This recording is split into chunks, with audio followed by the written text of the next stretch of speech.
नमस्कार, ANB news देख रहे हैं आप और मैं हूं आपके साथ हितेंद्र। बुलेटिन का आगाज करेंगे। नीट और जी की परीक्षा के बहाने विपक्षी एकता एक बार फिर से गोलबंद होती हुई दिखाई दे रही है। साथ गैर बीजेपी शासित राज्यों के मुख्यमंत्रियों ने तय किया है कि वो सितंबर में प्रस्तावित नीट और जेईई की परीक्षा के खिलाफ सुप्रीम कोर्ट का दरवाजा खटखटाएंगे।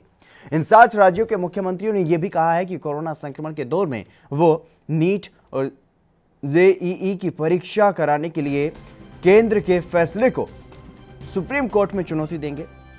बता दें कि नीट की परीक्षा 13 सितंबर को प्रस्तावित है, जबकि जेईई की परीक्षा 1 से 6 सितंबर को होने वाली है। और सोनिया के साथ इस बैठक में इस मुद्दे पर चर्चा हुई है कि नीट और जेईई की जो परीक्षा है उनको लेकर के पहले प्रधानमंत्री के पास जाया जाए या फिर सीधा सुप्रीम कोर्ट का रुख किया जाए। पश्चिम बंगाल की मुख्यमंत्री ममता बनर्जी का यह कहना है कि समय नहीं रह गया है, इसलिए सीधे सुप्रीम कोर्ट जाना चाहिए। और वहीं दूसरी तरफ झारखंड के सीएम हेमंत सोरेन का कहना है कि एक बार प्रधानमंत्री से मिलकर हमें अपनी बात कहनी चाहिए।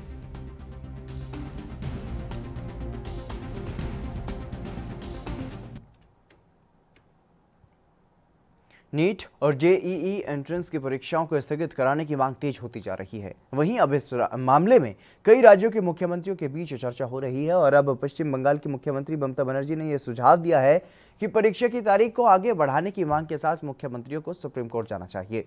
कांग्रेस की अंतरिम अध्यक्ष सोनिया गांधी ने बुधवार को राज्यों के जीएसटी मुआवजे सहित नीट और जेईई परीक्षाओं को लेकर के कांग्रेस शासित राज्यों समेत 3 अन्य राज्यों के मुख्यमंत्री के साथ मीटिंग बुलाई थी, जिसमें ममता बनर्जी ने यह सुझाव दिया है कि मुख्यमंत्रियों की इस वर्चुअल बैठक में उन्होंने कहा कि सुप्रीम कोर्ट चलते हैं और इस मुद्दे पर बात करते हैं। ये छात्रों के लिए मानसिक प्रताड़ना है।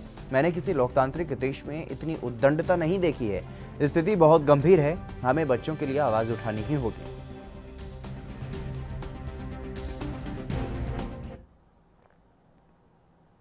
केरल के तिरुवनंतपुरम में सचिवालय में आग लगने की घटना को लेकर कांग्रेस और बीजेपी ने प्रदर्शन किया है। आरोप लगाया गया है कि सोना तस्करी मामले की फाइलों को जलाने के लिए आग को षड्यंत्र के तहत लगाया गया। वहीं तिरुवनंतपुरम में सचिवालय में आग लगने की घटना के खिलाफ कोझिकोड में प्रदर्शन कर रहे यूथ कांग्रेस के कार्यकर्ताओं पर पुलिस ने लाठीचार्ज किया है।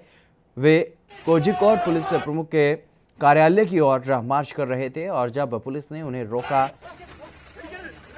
घायलों को अस्पताल ले जाया गया। और इससे पहले केरल में कांग्रेस के नेताओं ने सोने की तस्करी के मामले समेत विभिन्न मुद्दों को लेकर के मुख्यमंत्री पिनराई विजयन के इस्तीफे की मांग करते हुए सोमवार को 1 दिवसीय उपवास रखा था।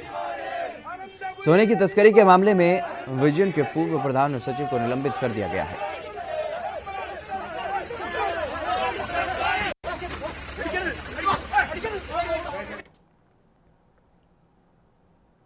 देश में कोरोना वायरस का कहर थमने का नाम नहीं ले रहा है। हर रोज कोरोना वायरस की संक्रमण की रफ्तार तेज होती जा रही है। रोजाना हजारों की संख्या में कोरोना वायरस के नए मामले सामने आ रहे हैं। वहीं अब पश्चिम बंगाल में शिक्षण संस्थान 20 सितंबर तक बंद रखने का आदेश दिया गया है।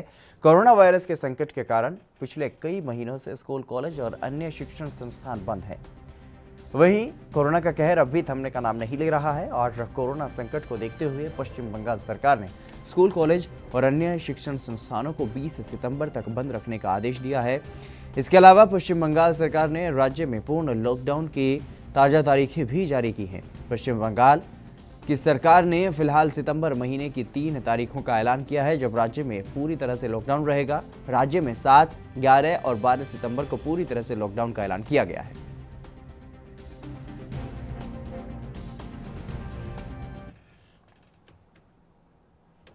ऑक्सफोर्ड यूनिवर्सिटी और एस्ट्राजेनेका कंपनी भारत के सीरम इंस्टीट्यूट के साथ मिलकर वैक्सीन तैयार कर रही हैं। भारत में यह वैक्सीन कोविशील्ड के नाम से लॉन्च होगी और पुणे में बुधवार से इसके फेज 2 का ह्यूमन ट्रायल भी शुरू हो गया है। और दोपहर 1 बजे भारतीय विद्यापीठ मेडिकल कॉलेज एंड हॉस्पिटल में 5 लोगों को इसकी पहली डोज दी गई।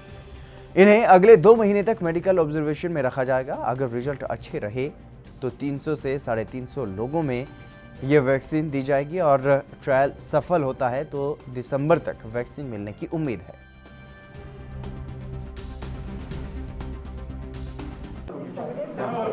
मैं हॉस्पिटल में खुद काम करता हूँ, इसलिए मुझे पता है कि कोरोना इन्फेक्शन से पेशेंट्स और उसकी फैमिलीज़ को क्या तकलीफ़ें होती है। तो जब मैंने ये न्यूज़ पढ़ी कि भारतीय विद्यापीठ में कोरोना वैक्सीन का ट्रायल होने वाला है, जो कि भारत में पहली बार हो रहा है, तो मैंने यहाँ आके उसमें सहभागी होने की इच्छा व्यक्त की। तो यहाँ पर मुझे प्रॉपर सब इसके बारे में इन्फॉर्मेशन दी गई और उसके बाद मैंने इसमें सहभागी होने का निर्णय लिया है। अभी बीमारी आ जाती है तो उसके अलग अलग उपाय लोग सुझाने लगते हैं। बहुत सारे उपाय कुछ काम के नहीं होते, जो वो व्हाट्सएप यूनिवर्सिटी के उपाय होते हैं। तो ऐसे उपायों के बजाय सच्चे उपाय जो सच्चे प्रयत्न कर रहे हैं लोग, उनके प्रयत्नों में हिस्सा लेना। एक नागरिक, भारतीय घटना में ये लिखा गया है कि साइंटिफिक टेम्परामेंट को बढ़ावा देना, ये भी हमारे मूलभूत कर्तव्यों में शामिल है, जो कि आजकल हम करने में कम पड़ रहे हैं एक समाज करके, ऐसा मुझे लगता है। तो इसीलिए मैंने मेरा एक छोटा सा काम करने का निर्णय लिया और इस ट्रायल में मैं सहभागी हो गया।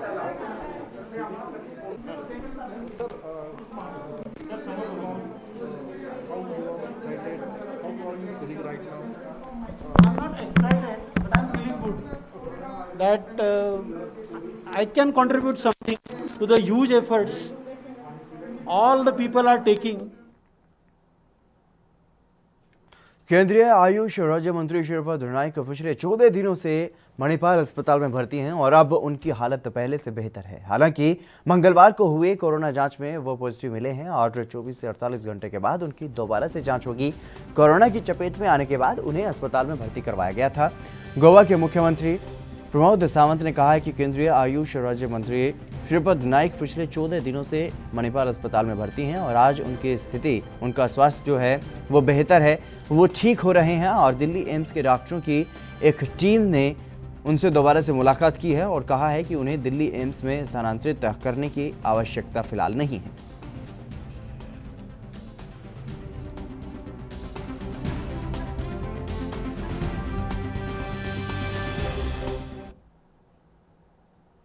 नीट और जेईई पर दिल्ली के उप मुख्यमंत्री मनीष सिसोदिया ने यह कहा है कि केंद्र सरकार देश की जमीनी स्थिति को समझ करके और देश की जमीनी जो स्थिति है उसके प्रति आंख बंद करके बैठी हुई है। जिस व्यवस्था के दम पर आप 28 लाख बच्चों को मजबूर कर रहे हैं कि परीक्षा केंद्र में वो आए, उस व्यवस्था को लागू करते हुए बहुत लोगों को कोरोना हो चुका है। साथ ही उन्होंने ये भी कहा है कि केंद्र सरकार को तुरंत फैसला लेना चाहिए और परीक्षाएं या तो स्थगित कर देनी चाहिए या फिर वैकल्पिक तरीके से एंट्रेंस करा देने चाहिए।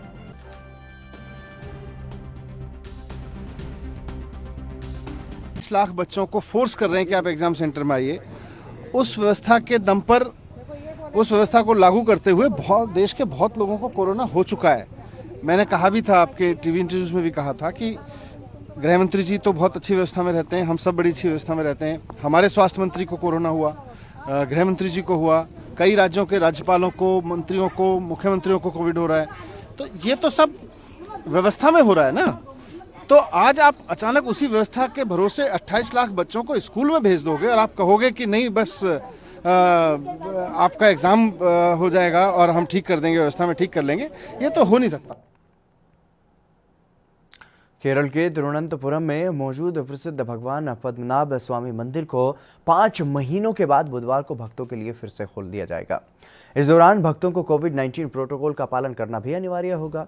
महामारी के कारण मंदिर ने 21 मार्च से पूजा करने की अनुमति देने से मना कर दिया था और मंदिर के सूत्रों ने यह बताया है कि हमने भक्तों के लिए पर्याप्त व्यवस्था की है। भक्तों की सामाजिक दूरी सुनिश्चित करने के लिए फर्श पर निशान भी बनाए गए।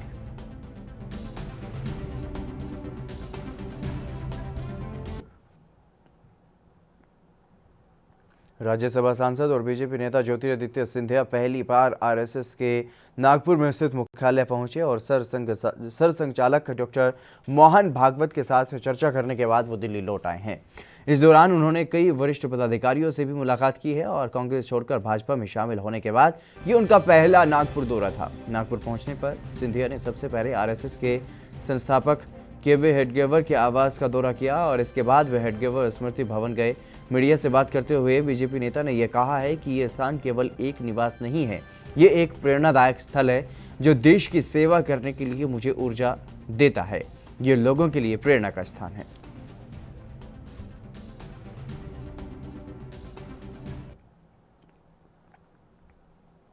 लगातार बढ़ रहे कोरोना के आंकड़ों से मध्य प्रदेश के हालात बिगड़ते जा रहे हैं। मध्य प्रदेश में अब तक 55,695 लोग कोरोना से संक्रमित हो चुके हैं।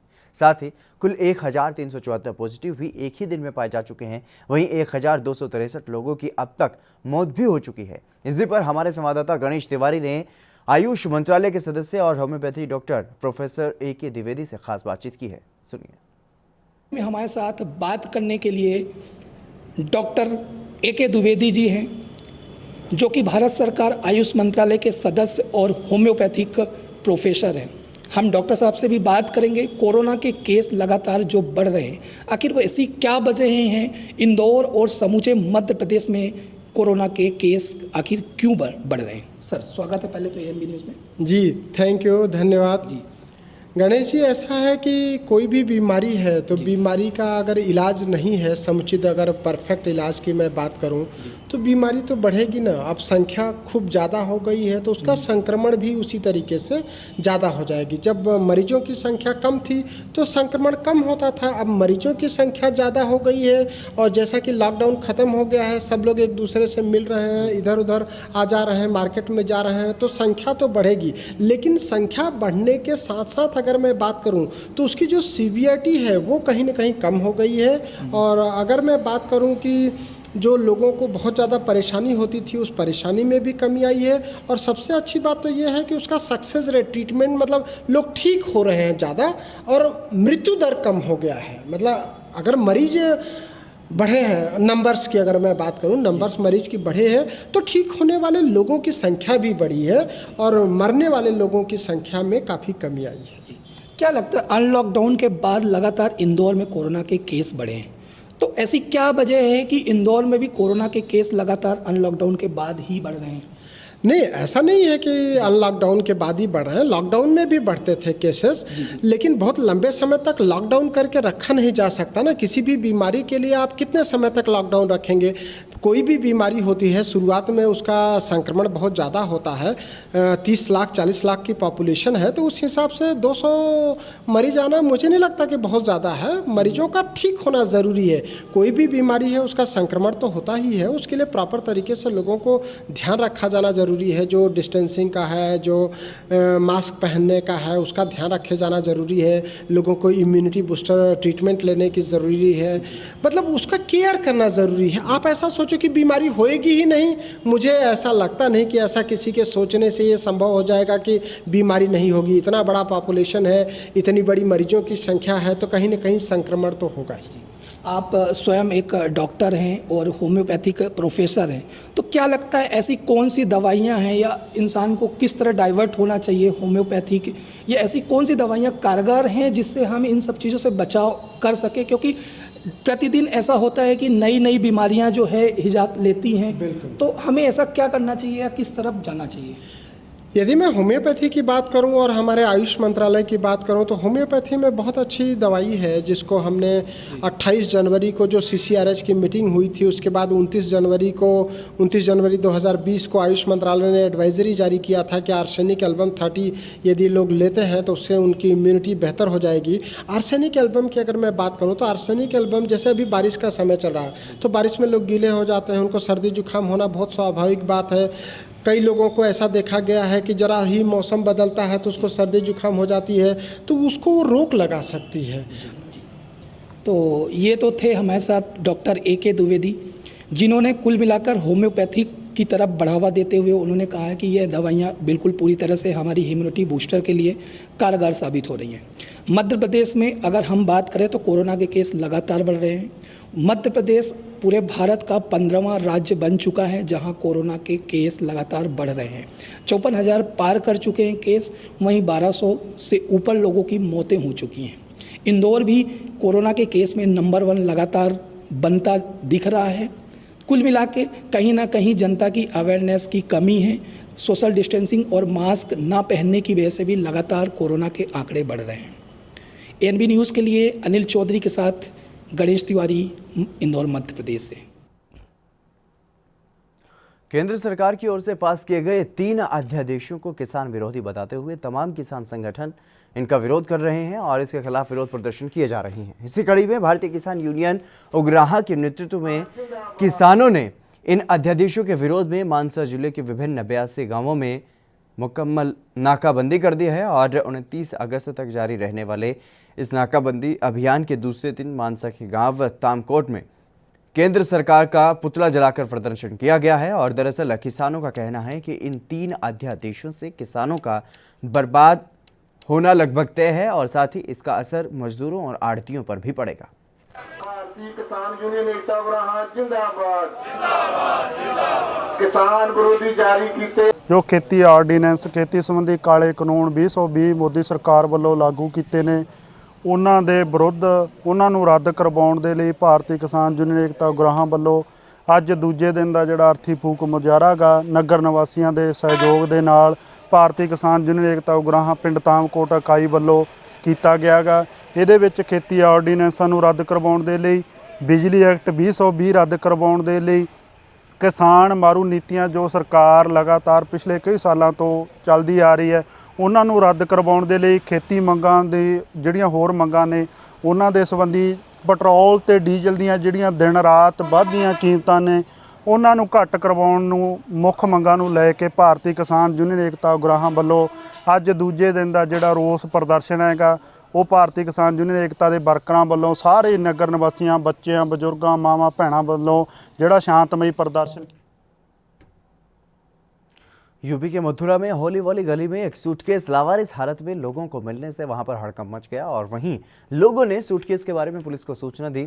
वहां सूचना पर इलाके में पुलिस के साथ साथ बम निरोधक दस्ता भी मौके पर पहुंचा और सूटकेस की स्कैनिंग करने के साथ ही एहतियात के साथ सूटकेस को अपने साथ ले गया।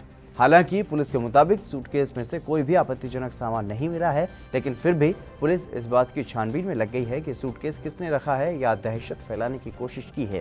बता दें कि कान्हा की नगरी अति संवेदनशील स्थानों में से एक है और सुरक्षा एजेंसियां समय समय पर आतंकी हमले को लेकर के यहां पर अलर्ट जारी करती रहती हैं।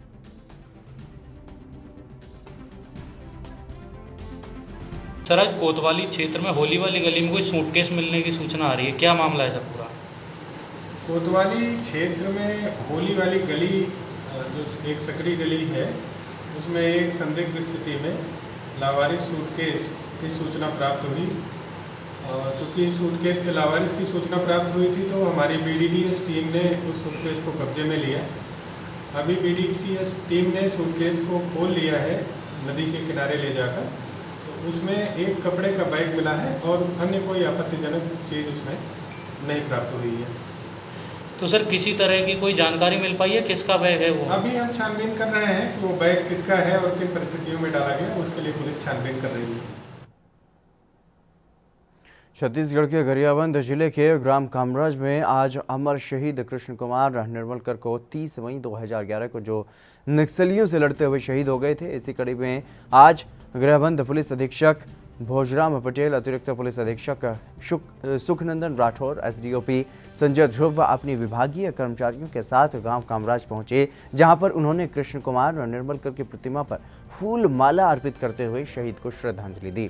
जिसके बाद शहीद की समाधि स्थल के आसपास पौधा लगाया गया और सभी ग्रामीणों ने संकल्प किया कि गांव में किसी के घर भी बच्चे बच्ची का जन्म होगा तो शहीद के नाम इसी जगह पर एक पौधा लगाया जाएगा और इस तरह शहीद को याद किया जाएगा। इसी कड़ी में गांव के वृद्धजनों को शॉल और श्रीफल देकर के सम्मानित भी किया गया।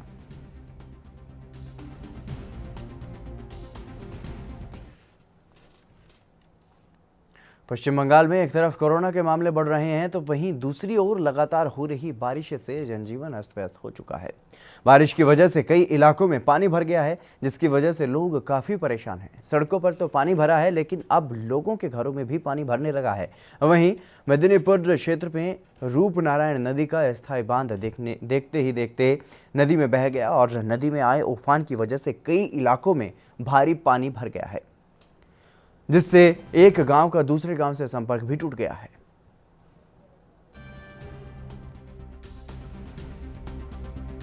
कोरोना महामारी का संकट में फिलहाल पश्चिम बंगाल में हाई अलर्ट जारी की मौसम दफ्तर ने, और जानकारी के अनुसार बंगाल की कई भी क्षेत्रों पर लगातार भारी बारिश शुरू होगा। और इसी कारण से हम देखा फिलहाल पश्चिम बंगाल का मेदिनीपुर क्षेत्र रूपनारायण नदी का बांध टूटने पर कई इलाका में बाढ़ हो गया, और इस बाढ़ का कारण से हजारों का संख्या के लोगों ने फंस गई। साथ साथ बीरभूम इलाका में भारी बारिश के साथ साथ टॉर्नेडो को देखने के लिए मिला। अभी कोरोना वायरस का महामारी का बीच ये बारिश और कितना परेशान में फेंका है इन लोगों का, यही देखने के लिए मिल रहा है। फिलहाल पश्चिम बंगाल से शांतनु बनर्जी, ANB।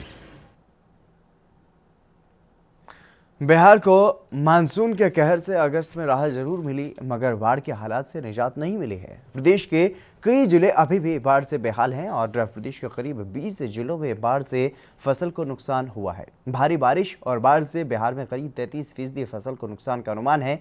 बिहार में बीते सप्ताह तक 32.59 लाख हेक्टेयर में धान की रोपाई हो चुकी थी और वहीं किसानों ने सरकार से मदद की गुहार लगाई है।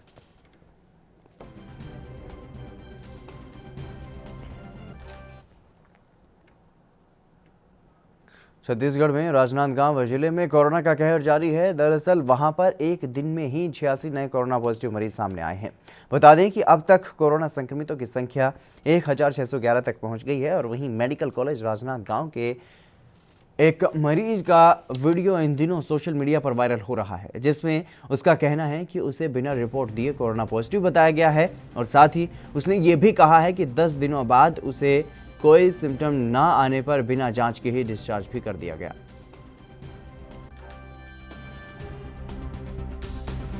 तो 10 तारीख को मेरा चेकअप हुआ और 15 तारीख को इसका रिपोर्ट आया है और रिपोर्ट आने पर मेरे को पॉजिटिव बोले, और इसका कोई PDF फाइल मेरे पास नहीं आया था कि पॉजिटिव हूँ करके। मैं बस फ़ोन आया मेरे को पॉजिटिव करके और यहाँ पे मेरे को उठा के ले आए और जरा सा भी मेरे अंदर कोई सिम्टम लगा नहीं मेरे अंदर, तो मेरे को तो ना अभी तक नहीं लग रहा है कोई, ठीक है। और मैंने उनसे बात की है, कहते अजय कोसाम जी से, जो यहाँ का इंचार्ज है बोलते हैं, वो बता रहे हैं कि अगर 10 दिन के अंदर तुम्हारे शरीर में कोई सिम्टम दिखाई नहीं देता तो तुमको बिना टेस्ट किए छोड़ दिया जाएगा बोलते हैं। तो मैंने उनसे पूछा कि मेरे अंदर कोरोना जो है वो ख़त्म हुआ है कि नहीं हुआ है, तो ये बोलते हैं कि 10 दिन के अंदर तुम्हारे अंदर कोई सिम्टम दिखाई नहीं दिया तो तुम निगेटिव हो।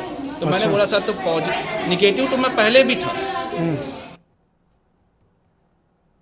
कोरोना वायरस महामारी की वजह से कई महीनों तक बंद रही माता वैष्णो देवी यात्रा शुरू हो गई है। इस यात्रा के लिए ऑनलाइन रजिस्ट्रेशन और हेलीकॉप्टर बुकिंग आज से 5 सितंबर तक रहेगी।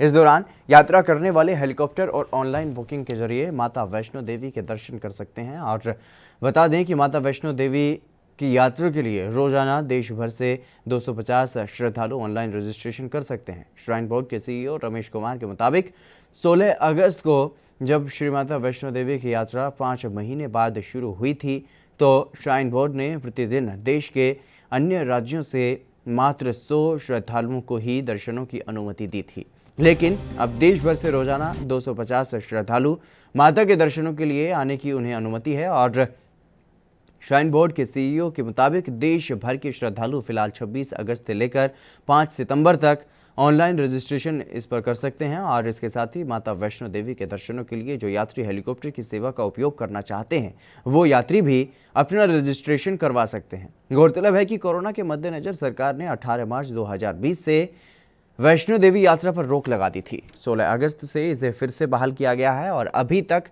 हेलीकॉप्टर सेवा पर भी रोक थी।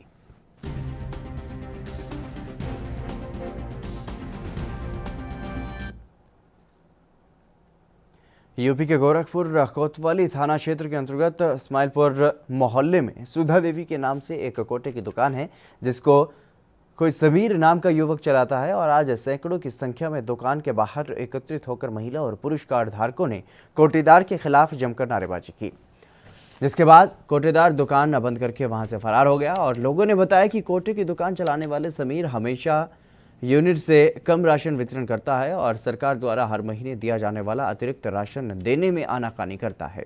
आज राशन वितरण के दौरान सभी कार्ड धारकों को मानक से भी कम राशन और खराब राशन बांटा गया, जिसका लोगों ने विरोध किया तो वो अभद्रता पर उतर गया और जिसके बाद लोगों ने कोटेदार के खिलाफ जमकर नारेबाजी की।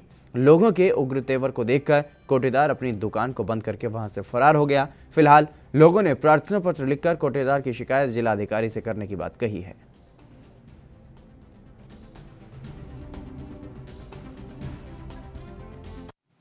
क्या मामला है आपका? मामला है कि जब फ़ोन करे तब बदतमीजी से बात करते हैं। 16 तारीख को फ़ोन किए, भैया राशन मिलेगा, तो बोल रहा है रात में 9 बजे कि आइए मिल रहा है। और 5 किलो में 4 ही किलो होगा, 12 किलो चावल में 10 किलो होगा। बांटने वाले का क्या नाम है? सुधा देवी। बांटता कौन है? वो पता नहीं इसका क्या नाम है।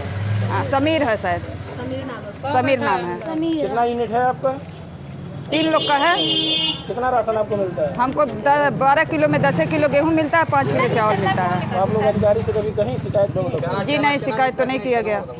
आज आप लोग एकत्रित हुई हैं, क्या मामला है? ये चावल सड़ा हुआ दे रहे थे, बदतमीजी से बात कर रहे थे, कार्ड फेंक दे रहे थे। हर दम हमेशा हर 8वें आधार कार्ड मांगते हैं सबका। क्या नाम है आपका? आप लोग हमारा कामता प्रसाद नाम है। यहाँ पे एकत्रित क्यों हुए, क्या मामला है? अरे यहाँ अनाज कम भी देता है, हमारा 4 यूनिट का है, 15 किलो अनाज देता है। 5 किलो कम देता है? हाँ। क्या नाम है कोटेदार का? कोटेदार का सुधा देवी नाम है। क्या आप लोग शिकायत किए हैं अधिकारी? बहुत अधिकारी के पास जाने पे कोई वो नहीं है। क्यों नहीं होता है? आखिर क्या कारण है कि अरे अब एक आदमी के जाने से थोड़ा ना कुछ होने वाली है। बहुत लोग आप लोग एकत्रित हाँ। हुए हैं। अधिकारी कहाँ है? अधिकारी आए नहीं। यूपी के मथुरा में एक महिला ने एक विचित्र बच्ची को जन्म दिया है। दरअसल मामला मथुरा के वृंदावन इलाके के राल गांव का है, जहां पर पूनम नाम की महिला ने एक विचित्र बच्ची को जन्म दिया है। बच्ची को देखने के लिए दूर दूर से लोग आ रहे हैं। बता दें कि बच्ची को देखने के बाद कोई देवी का रूप बता रहा है तो कोई बुरी आत्मा होने की बात कर रहा है, लेकिन ये एक विचित्र बच्ची को जन्म दिया गया है जिस तरीके से, तो उसके बाद से लगातार वहां पर देखने वालों का तांता लगा हुआ है। जिस तरीके से इस बच्ची का जब से जन्म हुआ है तब से लगातार वहां पर लोग जा रहे हैं और कोई इसे देवी का रूप तो कोई बुरी आत्मा का साया बता रहा है।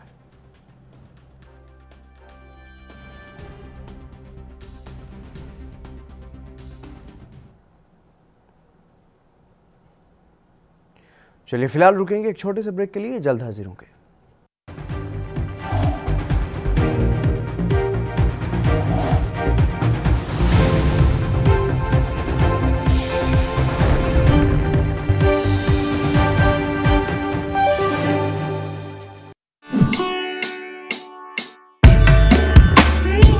बौद्ध मठ की उत्पत्ति और उत्तर वैदिक काल, कुषाण साम्राज्य और मुस्लिम शासकों का शासनकाल, मथुरा के पेड़े और आगरा का ताज, फिरोजाबाद की चूड़ियां और बनारस का घाट, इलाहाबाद का संगम और बरेली का बाजार, मुरादाबाद पीतल की नगरी और नवाबी नगरी लखनऊ का कसीदाकार, जहां कोस कोस पे बदले है पानी, जहां 2.5 कोस पे बदले है वाणी, जहां की मिट्टी और हवा में महकती है पीर और संतों की रूह, उस प्रदेश की नजाकत और उस प्रदेश का मिजाज दिखाएंगे हम ANB न्यूज़ पर। अपना उत्तर प्रदेश।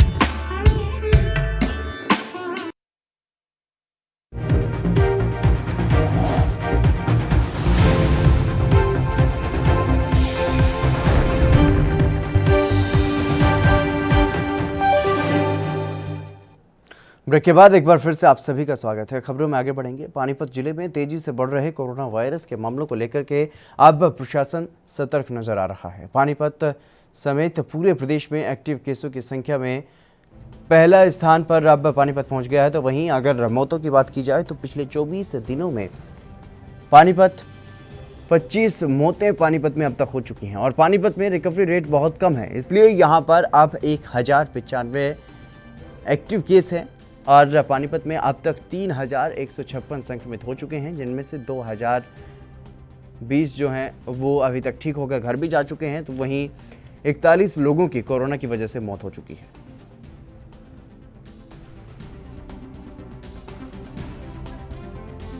पहला तो मैं ये कहना चाहूँगा, रिकवरी रेट कम नहीं हो रहा है। बेसिकली क्या हो रहा है कि नए केसेस बढ़ रहे हैं, जैसे ओवरऑल रेट निकालते हैं तब वो कम दिखता है।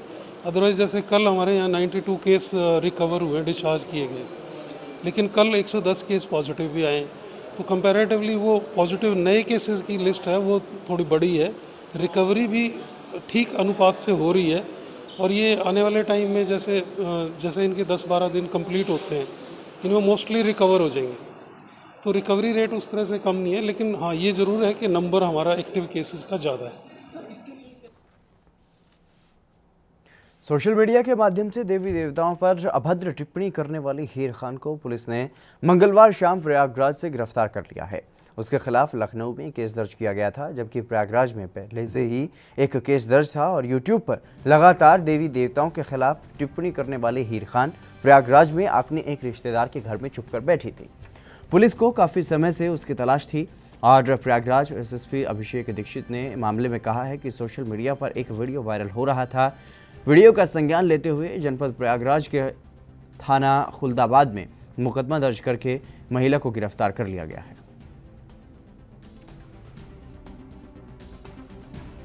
सोशल मीडिया पर एक वीडियो लगातार वायरल हो रहा था, जिसमें एक महिला हिंदू देवी देवताओं के प्रति अत्यंत अभद्र, अशोभनीय एवं अश्लील भाषा का प्रयोग करते दिख रही थी। उक्त वीडियो का संज्ञान लेते हुए जनपद प्रयागराज के थाना खुलदाबाद में उपयुक्त धाराओं में मुकदमा दर्ज करते हुए उस महिला को गिरफ्तार कर लिया गया है। आगे वैधानिक कार्रवाई की जा रही है। ऐसे सभी अराजक तत्वों को मैं सावधान कर दूं कि जो कोई भी किसी वर्ग विशेष की भावनाओं को आहत करने का प्रयास करेगा या दो वर्गों के बीच वैमनस्य फैलाने का प्रयास करेगा, उस पर कड़ी से कड़ी कार्रवाई की।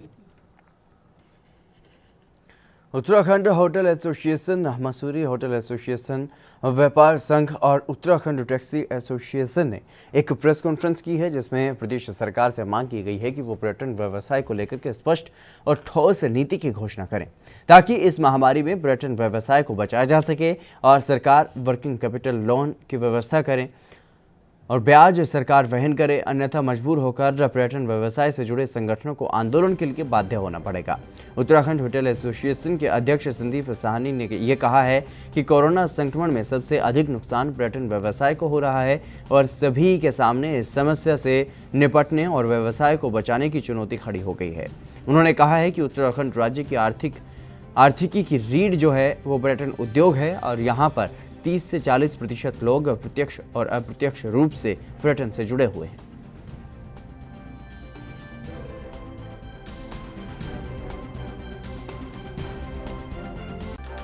देखिए, मुख्य बिंदु जो आज प्रेस कॉन्फ्रेंस के थे वो यही थे कि कोरोना संक्रमण के बाद शासन प्रशासन द्वारा छोटे, निम्न और मध्य वर्ग के व्यापारियों को कोई भी राहत नहीं दी गई है। जल मूल्य के बिल पूरे दुकानदारों के आ रहे हैं, जबकि दुकानें बंद रही। मीटर की रीडिंग नहीं ली जाती है, मीटर दुकानों पे, घरों पे नहीं लगाए जाते हैं। साथ में बिजली के बिल में रियायत नहीं है। इसी प्रकार से कई अन्य सुविधाओं और अपनी सब्सिडीज़ की मांग सरकार द्वारा सरकार से की गई है, लेकिन मुख्यतः रूप से पर्यटन को बढ़ावा देखते हुए सरकार द्वारा एक नीति बनाने के लिए निवेदन करा गया है, जिससे कि मसूरी की अर्थव्यवस्था वापस रास्ते पर आ सके। ठीक, सबसे पहले तो सरकार ये बताए कि इस प्रदेश में पर्यटक को आने दें ना आने दें। अगर आने दिया जाए तो उसको सहूलियत देनी पड़ेगी। RT-PCR टेस्ट आज की डेट में बहुत कठिन और मुश्किल टेस्ट है। RT-PCR टेस्ट कराने के लिए यहाँ तो लोग, एक तो खर्चा महंगा बहुत है, उसको कराना बहुत व्यवहारिक नहीं है। एंटीजन टेस्ट सरकार अलाउ करे, उन पे जो सरकार टैक्स जो पर्यटक वो टेस्ट करा के आ रहा है उसका पैसा सरकार उसको वापस रिएम्बर्स करे। साथ साथ हमने ये भी कहा है कि हमें एक वर्किंग कैपिटल के लिए लोन अति आवश्यक चाहिए, क्योंकि हम सबकी जेबें खाली हैं और ये आने वाले 2-4 महीने में अगर कुछ नहीं हुआ तो बिल्कुल कई ऐसे होटल और रेस्टोरेंट वाले हैं जो अपना दिवालिया घोषित करने पड़ देंगे। उनसे बचने के लिए वर्किंग कैपिटल चाहिए और उसका जो इंटरेस्ट का कंपोनेंट है, जो उसका ब्याज है, कम से कम 2-3 वर्ष के लिए सरकार उसको वहन करे, नहीं तो ये उद्योग बिल्कुल ठप होने वाला है। अगर सरकार इस पर कुछ नहीं करेगी तो हम टैक्सी एसोसिएशन और व्यापारियों के साथ बैठ के कोई रणनीति बनाएंगे और जरूरत पड़ेगी तो हम आंदोलन भी करेंगे। नौकरी से हटाए गए पीटीआई शिक्षकों का धरना प्रदर्शन और क्रमिक अनशन बुधवार को 73वें दिन भी लघु सचिवालय में जारी रहा।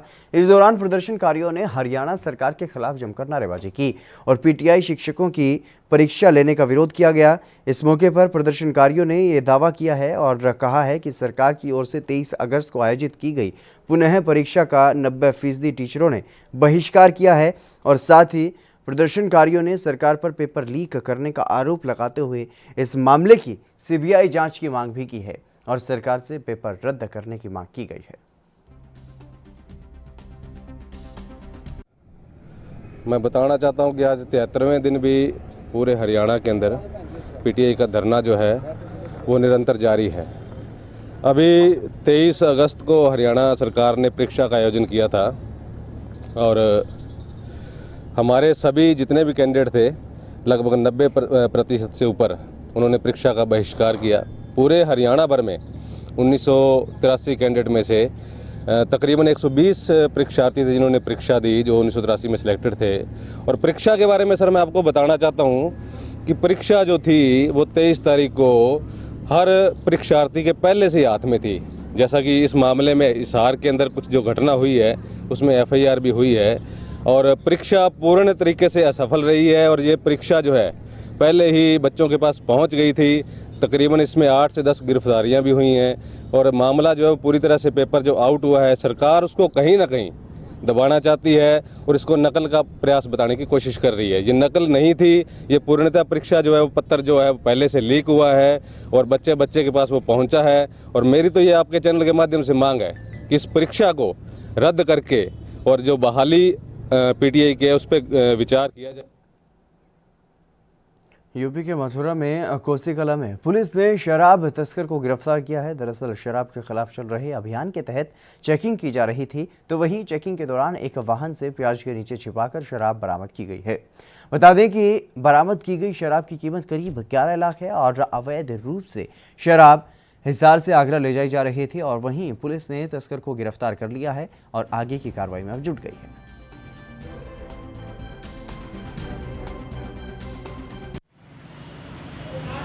आज थाना कोसी कला क्षेत्रांतर्गत कोटवन हरियाणा बॉर्डर पर एक विशेष चेकिंग अभियान चलाया गया। इसमें चेकिंग के दौरान एक वाहन को चेक किया गया।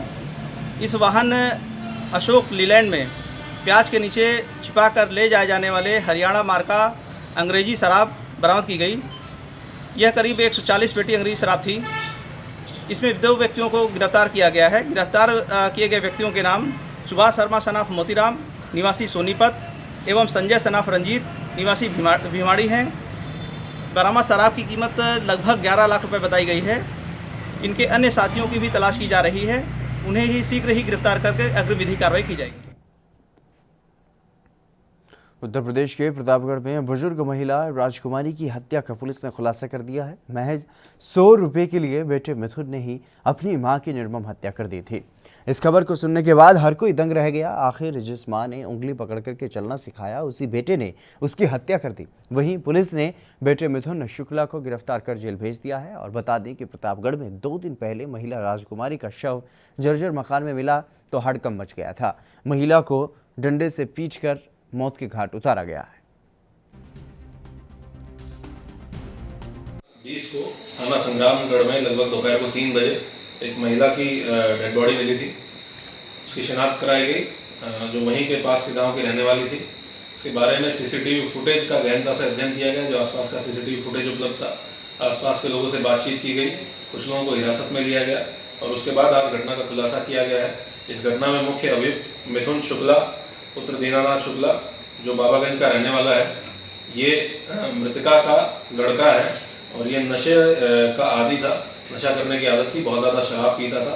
उस दिन घटनाक्रम ये था कि इसने अपनी माता से कुछ पैसे मांगे शराब पीने के लिए। ऑलरेडी काफ़ी नशे में था, उनके द्वारा मना कर दिया गया। इसने दोबारा जिद की पैसे के लिए और जब फिर से मना कर दिया तो क्रोध में आके इसने वहीं पर पड़े हुए एक लकड़ी के चौखट से उनके सर पे वार किया, जिससे कि उनके सर पे फेटल इंजरी आई और जिसकी वजह से उनकी डेथ हुई। इस पूरी घटनाक्रम में खुलासे में जो सीसीटीवी फुटेज है उससे बहुत महत्वपूर्ण लीड पुलिस को मिली है और उसके साथ साथ जो पूछताछ की गई टीम के द्वारा उससे इस पूरी घटना का खुलासा हुआ है। सभी को गिरफ्तार करके थाना संग्रामगढ़ की पुलिस के द्वारा जेल भेजा। यूपी के वाराणसी में गंगा का जलस्तर तेजी से बढ़ रहा है और गंगा अब धीरे धीरे रत्नेश्वर महादेव के शिखर को छूने की ओर बढ़ रही है। केंद्रीय जल आयोग के अनुसार रविवार को गंगा का जलस्तर 64.82 मीटर था और बढ़ते जलस्तर के साथ ही नाविकों और तीर्थ पुरोहितों की समस्या भी बढ़ती जा रही है। काशी में गंगा का जलस्तर 1.5 सेंटीमीटर प्रति घंटे की रफ्तार से बढ़ रहा है और पानी ने सिंधिया घाट पर स्थापित दत्तात्रेय मंदिर को गंगा ने अपनी जद में ले लिया है और इधर दशाश्वमेध घाट स्थित शीतला माता मंदिर की दीवार पर कुछ और ऊंचाई तक हिलोरे मारने लगा है और गंगा अब शीतला मंदिर की सीढ़ियों वाले प्लेटफॉर्म तक पहुंच गई है। पिछली सुबह गंगा का जलस्तर 64.49 मीटर था और जलस्तर में बढ़ोतरी का क्रम जारी रहा है और अगले 48 घंटों तक यही स्थिति बनी रहने की आशंका भी जताई जा रही है। सभी प्रमुख घाटों पर पंडों की चौकियां सबसे ऊपरी प्लेटफॉर्म पर लगाई जा चुकी हैं और वहीं नाविकों ने छोटी नौकाओं को घाट किनारे की बस्तियों में रखना शुरू कर दिया है। बड़ी नौकाओं की निगरानी के लिए माझी समाज के सदस्य दिन रात घाट किनारे ही जमे हुए हैं। के बाद गंगा का जलस्तर बहुत ज़्यादा ही बढ़ गया है, जिसकी वजह से नौका संचालन पूरी तरह से ठप है और इस समय हम लोग नौका संचालन वाले दोहरी मार झेल रहे हैं। पहले तो महामारी को झेले हैं, उसके बाद गंगा का जलस्तर बढ़ गया, उसकी वजह से नौका संचालन पूरी तरीके से ठप हो गया है, जिसकी वजह से पूरे 80 से लेकर राजघाट तक जितने नाविक समाज है सबके ऊपर रोजी का संकट गहरा गया है और सबके लिए बहुत ही विपरीत समय चल रहा है, जिसकी वजह से शासन प्रशासन से किसी प्रकार का कोई मदद नहीं मिल रहा है, जिसकी वजह से लोग बहुत बेहाल है। कितने घाट हैं? यहाँ पे कुल 84 घाट है। कितने घाटों का संपर्क टूटा हुआ है? सारे घाटों का संपर्क इस समय टूट गया है। जलस्तर गंगा जी का बढ़ा हुआ है, 5-6 चौकियाँ आगे बढ़ी हैं और निरंतर पानी बढ़ ही रहा है। अब जगह सीमित होता चला जा रहा है। यात्रियों का आवागमन भी लॉकडाउन को लेकर कम हो गया है, कुछ भी नहीं है। यहाँ का कार्यक्रम सब बंद है। ब्राह्मण लोग काफ़ी त्रसित हैं। व्यवस्था बाढ़ से अभी दिक्कत अब शुरू हो रही है। 4-5 फीट आगे बढ़ने के बाद अब पानी आगे की ओर बढ़ रहा है, तो दिक्कत अब बाढ़ से हो रही है। आवागमन घाट के किनारे से रास्ते बंद हो गए हैं। अब ऊपर सीढ़ियों पर है सारा कार्यक्रम, आदमी का आवागमन कम है, यात्री आ ही नहीं रहे हैं, बाहर के लोकल भी नहीं आ रहे हैं। अनलॉक जो है असर पूरा है अनलॉक का। उत्तर प्रदेश में एसिड अटैक का एक सनसनीखेज मामला सामने आया है। झांसी के औलदन थाना क्षेत्र के बसार गांव में पानी भरने को लेकर के हुए विवाद में एक पक्ष के लोगों ने तेजाब से दूसरे पक्ष पर हमला कर दिया, जिसमें गांव के 23 लोग झुलस गए। झुलसे हुए लोगों में 5 की हालत गंभीर बताई जा रही है और घटना के बाद गांव में हड़कंप मचा हुआ है। सूचना पाकर झांसी मेडिकल कॉलेज पहुंचे अधिकारियों ने घटना की जानकारी दी है। बता दें कि औलदन थाना क्षेत्र में बसार गांव में देर रात अचानक पानी को लेकर के 2 पक्षों में विवाद हो गया था, जिसमें एक पक्ष के लोगों ने घर की छत पर जाकर दूसरे पक्ष के लोगों पर एसिड से हमला कर दिया। एसिड के इस हमले में लगभग 23 लोग झुलस गए और ये देखकर गांव में अफरा तफरी का माहौल हो गया है और मौके पर पहुंची पुलिस ने झुलसे हुए सभी लोगों को उपचार के लिए सामुदायिक स्वास्थ्य केंद्र में भर्ती करवाया, जिसमें 5 लोगों की हालत नाजुक होने पर झांसी मेडिकल कॉलेज में उन्हें भर्ती करवाया गया है। और मौके पर पहुंची पुलिस अधिकारियों ने ये बताया है कि घटना को लेकर के 6 लोगों पर मुकदमा दर्ज किया गया है, जिसमें से 4 लोगों को गिरफ्तार भी कर लिया गया है। बाकी की तलाश की जा रही है और मामले की जांच जारी है। इसमें एक पक्ष जो पेशे से उनकी सोने चांदी की दुकान है, उनके द्वारा जो जेवर साफ करने का केमिकल है वो छत पर चढ़कर दूसरे पक्ष के लोगों के ऊपर फेंका गया, जिससे कुछ लोग घायल हुए हैं। पुलिस के द्वारा जो घायल पक्ष है उनका मेडिकल प्राथमिक उपचार करा करके और बागी की तहरीर लेकर के अभियोग पंजीकृत किया गया है। नामजद 6 लोगों में से पुलिस ने 4 लोगों को गिरफ्तार कर लिया गया है और शेष अभियुक्तों को भी। देश भर में कोरोना के मामलों में लगातार इजाफा हो रहा है। शुरुआत में छत्तीसगढ़ राज्य में मामले कम ही सामने आ रहे थे, लेकिन अब लगातार नए नए रिकॉर्ड वहां पर बन रहे हैं। छत्तीसगढ़ में कोरोना के सारे रिकॉर्ड टूट गए हैं। राज्य में 1145 नए कोरोना के मामले सामने आए हैं, जिसमें स्वास्थ्य विभाग में हड़कंप जैसे मच गया है। और अकेले राजधानी रायपुर की अगर बात की जाए तो रायपुर में 364 नए कोरोना संक्रमित मरीज पाए गए हैं। छत्तीसगढ़ में एक दिन में 12 लोगों की मौत के साथ कुल मौतों का आंकड़ा बढ़कर 218 तक पहुंच गया है और राज्य में कुल संक्रमित मरीजों की संख्या 23,199 तक पहुंच गई है। तो वहीं 9,249 मामले अभी भी सक्रिय हैं, जबकि 13,732 लोग ठीक हो चुके हैं।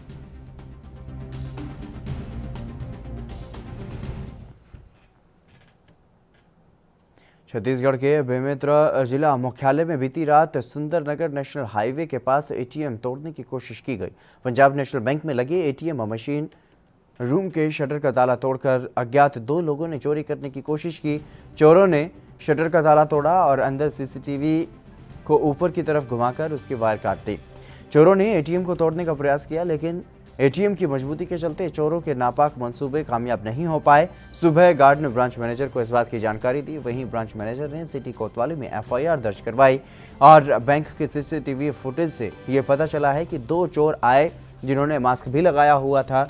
पुलिस ने अज्ञात आरोपियों पर मामला दर्ज कर लिया है, जिसके बाद उनकी तलाश भी अब की जा रही है।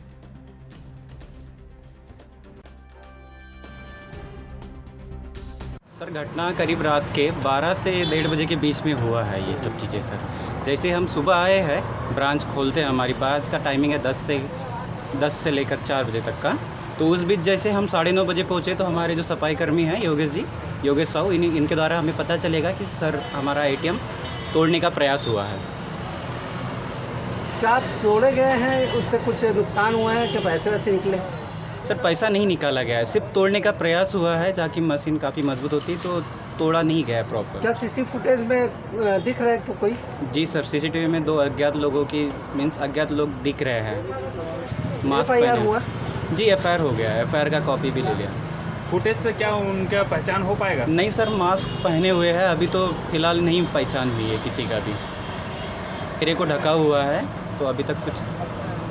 पंजाब नेशनल बैंक का एटीएम है, उसमें जो कल अज्ञात 2 लड़के जो है उसमें घुस करके चोरी का प्रयास किए थे, लेकिन वो सफल नहीं हुआ है।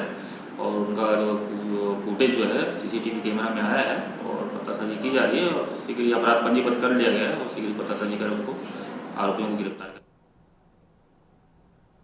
उत्तराखंड के ऋषिकेश में कोतवाली पुलिस ने 2 दिन पहले गोपाल नगर स्थित एक इलेक्ट्रॉनिक्स के गोदाम से हुई 5 लाख की चोरी का खुलासा कर दिया है। चोरी के आरोप में 2 युवकों को कैनाल गेट आईडीपीएल से गिरफ्तार किया गया है और उनकी निशानदेही पर आईडीपीएल के खंडहर में छुपाया गया चोरी का सामान भी 100% बरामद कर लिया गया है।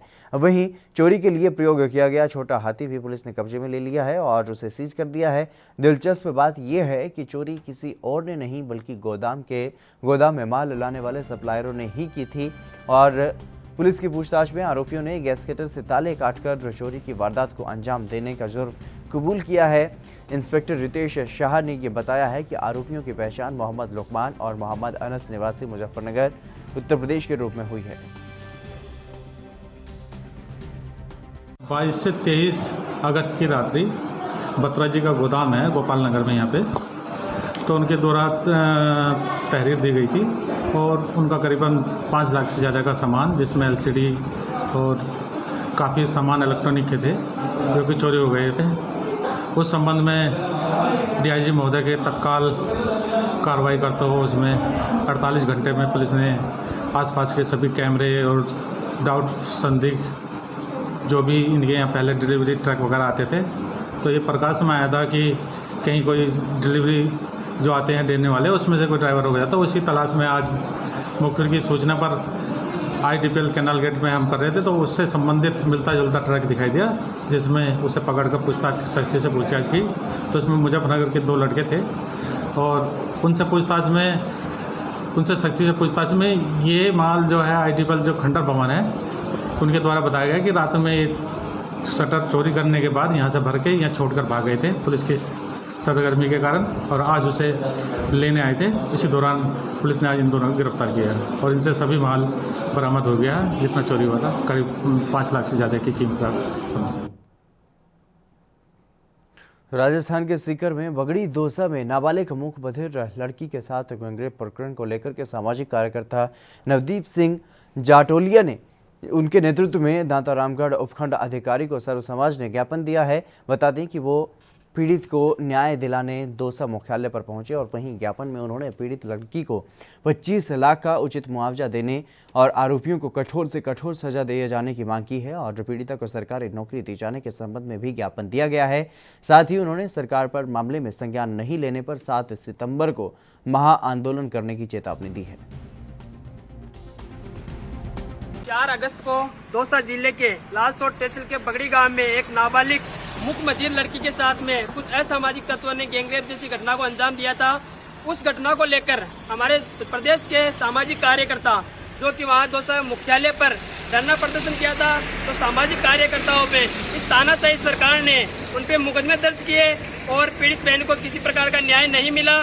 तो उसको लेकर पीड़ित बहन को न्याय दिलाने हेतु और सामाजिक कार्यकर्ताओं पे मुकदमे वापस करवाने हेतु और हमारे साथी लोक सेवक बनवारी लाल जी मीणा जिनको इस तानाशाही सरकार ने एपीओ कर दिया, उसे तुरंत प्रभाव से निरस्त करने को लेकर आज एसडीएम कार्यालय दाता रामगढ़ में ज्ञापन दिया गया है।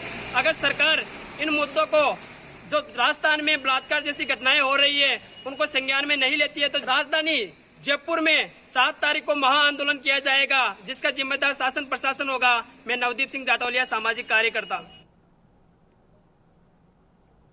मध्य प्रदेश के भोपाल में अवैध अतिक्रमण को हटाने के लिए प्रशासन एक्शन मोड में नजर आ रहा है, जिसके चलते भोपाल के जिला कलेक्टर का यह कहना है कि शहर और गांव में दोनों में ही अतिक्रमण हटाने की कार्रवाई की जा रही है और इस कड़ी में जनता से भी पूरा सहयोग मिल रहा है। और क्या कुछ कहा है उन्होंने, वो आपको सुनवाते हैं।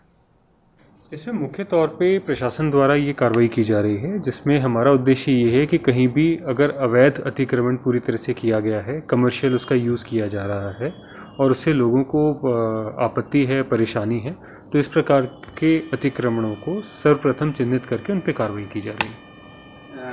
ये कौन कुछ क्षेत्र में चल रही है कार्रवाई? अभी भोपाल से बाहर चल रही है कि सिटी में भी चल रही है? नहीं, ये कार्रवाई आपकी सिटी में भी चल रही है और ग्रामीण क्षेत्र में भी चल रही है। पूरे भोपाल जिले में इस प्रकार के स्थान जो है वो चिन्हित किए गए। इसका कोई विरोध हो रहा है क्या? नहीं, इसका कोई भी विरोध नहीं है। रादर मैं ये कहूँगा कि ये जो अतिक्रमण हटाने की कार्रवाई की जा रही है, क्योंकि ये रसूखदार प्रकार के जो लोग होते हैं उनके विरुद्ध की जा रही है, जिनके द्वारा पूरी तरह से गलत कार्रवाई की गई है, इसलिए इस कार्रवाई का रादर हमें जनता से सपोर्ट प्राप्त हो रहा है। तो ये तो बीपीएल कार्ड अभी बन नहीं रहे हैं, लोग परेशान हो रहे हैं उसके। ऐसा नहीं है। बीपीएल कार्ड के जो भी आवेदन किए जाते हैं उनकी विधिवत जांच की जा रही है और जांच में जिस केस में ये सही पाया जाता है कि व्यक्ति उसकी पात्रता रखता है, उनकी बीपीएल कार्ड बनता है। छत्तीसगढ़ के जशपुर में राशन दुकानों में पीडीएस चावल की कालाबाजारी रोकने के लिए सरकार ने बड़ा कदम उठाया है। इस कड़ी में सुरक्षा की दृष्टि से अब राज्य सरकार ने दुकानों और गोदामों में सीसीटीवी कैमरे लगाने का आदेश दिया है। इसके लिए खाद्य विभाग को किसी तरह का आवंटन नहीं मिला है, लेकिन राशन दुकानों में लगने वाले सीसीटीवी कैमरों का खर्च पीडीएस दुकान संचालकों को खुद ही वहन करना पड़ेगा और इसके लिए खाद्य विभाग ने सभी फूड इंस्पेक्टरों के माध्यम से अपने अपने क्षेत्र के राशन दुकानों को सीसीटीवी लगाने के लिए निर्देश दे दिए हैं। जिले में 444 शहरी और ग्रामीण राशन की दुकानें हैं और इस मामले में फरसाबहार विकास खंड के राशन दुकानदारों ने फरसाबहार खाद्य अधिकारी अलाउद्दीन खान पर कई गंभीर आरोप लगाए हैं। दुकानदारों का कहना है कि सरकार ने इस आदेश पर अब खाद्य अधिकारियों से मिलकर सीसीटीवी सप्लायर पंचायतों में दबाव डालकर महंगे दामों में घटिया सीसीटीवी कैमरा सेटअप सप्लाई कर रहे हैं।